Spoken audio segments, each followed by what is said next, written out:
The first question, are we giving too much access to the police without any checks?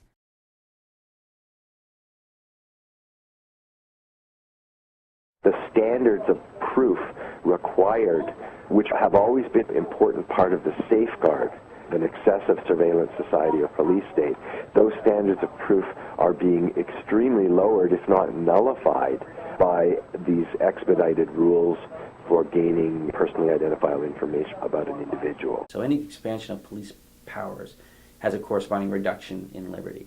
And so our view is that any such legislation has to be looked at extremely skeptically. Do the police need different powers in the digital age?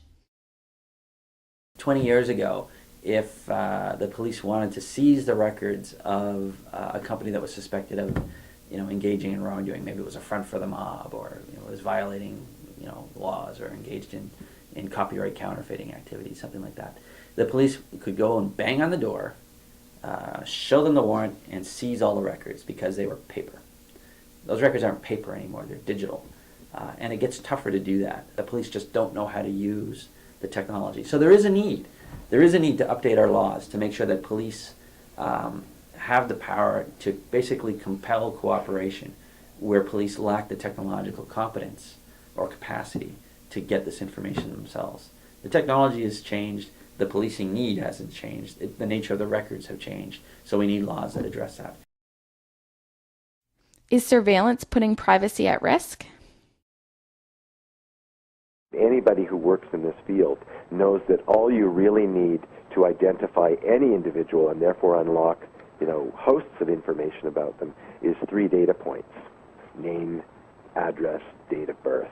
So the real point here, in my view, what's missing in the policy discourse around this is the idea that, in fact, those bits of information, while on their own they might seem very small and not much of a threat to privacy, they can be recombined in ways that are very telling about the individual.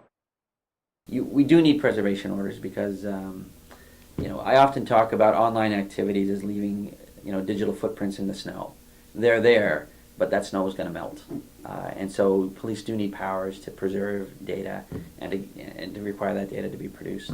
And so this bill does appropriately, I think, include preservation orders and production orders and these kinds of things. We've got some concerns around the tests that apply and what do police have to do and how accountable are they for when they exercise these powers. But again, this is an area where I think the law is appropriately modernizing police powers to keep up with technology.